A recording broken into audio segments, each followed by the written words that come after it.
Antes, el mapa. Hoy, el GPS. No, vas a chocar si vas ahí. Antes, los folletos. Hoy, los archivos PDF. Antes, el VHS. Hoy, YouTube. Antes, los discos. Hoy, Spotify.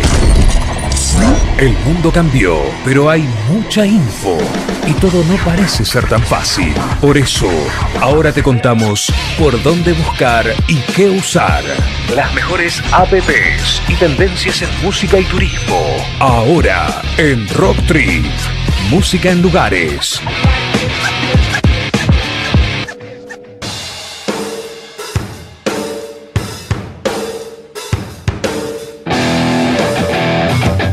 Bueno, a ver, cuénteme, ¿qué surgió en aquel momento? El reloj, no sé, reloj digital, no sé qué había. El Sega. Vamos a hablar, ¿Le claro. gustó a usted si vamos a estar los 50 programas? Es que en el fragor de la batalla son cosas que se Los globos nos están invadiendo, no nos dejan trabajar. Bueno, vamos a hablar un poco de qué era lo que se consideraba avance tecnológico en 1992, cosas que hoy ya son obsoletas, pero en ese momento eran todo un boom, ¿no? Por ejemplo, aparece la versión 3.1 de Microsoft Windows. Esta fue la versión que consiguió vender a un público mayor, mientras que las versiones anteriores no habían tenido mucho éxito. Una de las razones fue porque no eran compatibles con el TrueType, que, si recuerdan, era un formato, una especie de paquete de tipografía, y no era compatible con eso. En esta versión aparece el famoso y tan adictivo Buscaminas, que todos habremos jugado en algún momento. Y además fue la primera versión distribuida en CD-ROOM, además de los disquetes, ¿no? Yo tengo récord, perdón, mientras me clavo una galletita. Clave, sí. Sí. 5 veces seguidas. Ganar el Buscaminas. No, al contrario, en el primer clic le di a la mina. No. Mire qué difícil hacer eso.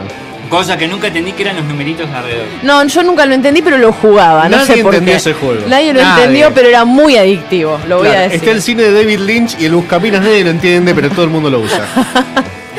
Por otro lado, además de lo que estábamos mencionando, también salió una versión para Europa Central y Oriente que incluía el uso de caracteres cirílicos y fuentes con acentos diacríticos, característicos más de Centroamérica y de idiomas de Europa del Este, ¿no? A su vez también lanzó una versión 3.1J con soporte para el idioma japonés y vendió 1.46 millones de copias en su primer año, en 1992, que fue cuando salió.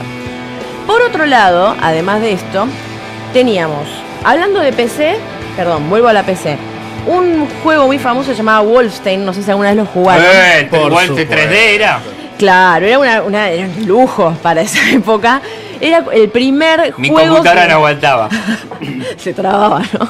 El primer juego que lo veías como en primera persona, ¿no? Un tipito que iba con su pistolita recorriendo los pasillos y matando soldados. Exactamente. Era un disquete, floppy disk o 2 de 5 1/4, año 92. Y saludos a Nacho Pomari, gran jugador de Wolfenstein. Y yo también, un tipo que se tenía que escapar. Ya el vamos eran los nazis, claro. Claro, eran nazis, exactamente. Yo también lo he jugado. Volvemos ahora sí a lo que iba a mencionar, que eran las consolas y los videojuegos. En ese momento, como bien dijo Santi, Sega, que inicialmente había tenido un poco de dificultades para superar la presencia del Nintendo en los hogares de los consumidores, construyó su campaña publicitaria alrededor del famoso Sonic, posicionando a Genesis, que era la consola de Sega, claro, como la alternativa cool a la consola de Nintendo, ¿no? Bueno, hicieron toda una campaña publicitaria bastante adversaria que incluso decía Genesis does what Nintendo don't, que se debería hacer como Genesis hace lo que Nintendo no, pero como un juego de palabras. Vos bastante sabés agresivo. Que acá en Argentina llegaban las consolas, no eran Sega las que se usaban acá. O sea, vos usabas el cartucho de Sega Genesis, pero eran otras marcas. Era, viste, como el Family que hay de... Exactamente. No me acuerdo, Targa era, hay una marca, ¿cómo me acuerdo cuál era la marca? La mayoría de consolas 8 bits tenían tantos nombres como... Pero la Genesis ya era 16 bits. Era 16, por peleaba en realidad con la Super Nintendo. Claro, en realidad el Family Game era el 8. Famicom de 8, pero el original era el Nintendo. Claro, exacto. Y después sale la Super Nintendo y la Genesis de 16 bits. Exactamente. Bueno, uno de los juegos que tuvo mucha repercusión en 1992 fue Street Fighter 2. Que justamente Nintendo, por ser un juego bastante violento, no lo había promocionado. Y ahí es donde Sega cobró gran parte de su poder en el mercado y lo terminó casi de hundir, porque Nintendo siempre fue muy fuerte, pero lo igualó como mínimo. Sonic 2 también fue otro juego, Mortal Kombat y Kirby's Dream Land. Este yo no lo conozco. Kirby's Dream Land, sí. Es una especie de soronguito rosa con cachetes que se comía a todos los enemigos, sí. Exacto. Bueno, con el tema de que era un soronguito rosa, hubo una polémica, porque en realidad era para Game Boy este juego. Y como estaba en blanco y negro, hubo varios problemas con el que creó a Kirby, porque en realidad él no lo había hecho rosa. No sé qué problema tuvo la publicidad ahí, pero bueno, dato importante. Otro videojuego interesante, este salió en 2004, pero ¿por qué se los voy a contar? Se llamaba Grand Theft Auto San Andreas. No sé si alguno lo conoce. Sí. La trama del juego ocurre en San Andreas, que es un estado ficticio que contiene 3 ciudades metropolitanas, Los Santos, San Fierro y Las Venturas. Y las 3 están basadas, es una analogía, en Los Ángeles, San Francisco y Las Vegas, respectivamente, pero ambientado en 1992. El juego justamente tiene asociaciones libres de sucesos entre como las rivalidades de pandillas, la epidemia del crack y los famosos disturbios de Los Ángeles de esa época. Con respecto a un plano más visionario, Discovery Channel en esa época producía un programa en Australia que se llamaba Beyond 2000, más allá de 2000, que exploraba más o menos, hacían como algunas apreciaciones personales de cómo sería el diseño tecnológico del futuro.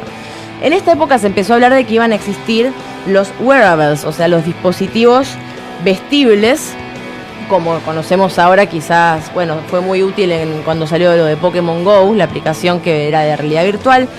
En ese momento los pensaban como un aparato gigante, porque la tendencia, ya que hablamos un poco de eso, en ese momento, como la tecnología era bastante cara y poco accesible, no era muy cotidiano, era todo gigante porque te daba estatus. Portarlo es claro, como que era una señal bastante importante, cosa que ahora no pasaría, parecería Robocop. Pero bueno, en ese momento la tendencia era justamente utilizar todos aparatos muy grandes, por eso se pensaba que los wearables iban a ser como los auriculares que tenemos puestos más o menos ahora. Con respecto a telefonía... ¿Ya estaba el celular? Mire, en 1992, un señor que se llamaba Neil Papworth trabajaba en la compañía telefónica SEMA, y el 3 de diciembre de este año envió su primer SMS de la historia. Era un ingeniero británico de 22 años. Y ya ¿Qué hacíamos nosotros a los 22 años? Claro, no, pero lo llamativo no es que haya mandado el mensaje, sino que a los 22 años ya era ingeniero. Claro, además. Exacto. Además, ¿no? Fíjense la importancia del muchacho. El primer mensaje que se envió dijo Feliz Navidad. Ese era todo el mensaje que había enviado, pero bueno, hizo ¿Y a historia. dónde lo mandó? No sabemos, lo mandó a un celular, fue el primer SMS que salió en la historia. Y en 1992 aparecieron celulares como por ejemplo el Motorola International 3200, que fue el primer móvil digital portátil, y el Nokia 101.1, que fue el primer teléfono con GSM de producción masiva. Pesaba medio kilo, chicos, estaba para llevarlo en el pantalón, se caía. Tendencias de 1992, chicos, vamos a hablar un poco de lo que tiene que ver con lo que todos vivimos, supongo.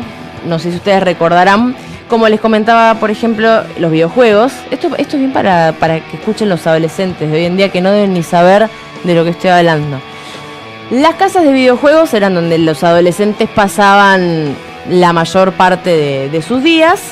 Grabar cassettes, ¿quién no grabó la canción famosa, bueno, seguramente de este muchacho que estabas contando vos, Pablo? El rec en el grabador. Los más osados usaban los pelos de colores. Hablar por teléfono fijo. ¿Alguien sigue hablando por teléfono fijo? Sí, yo, para llamar a mis padres. Muy bien. Cuando suena el teléfono de mi casa fijo, es mi abuela. Exactamente. Y en la radio cuando llamamos a un entrevistado.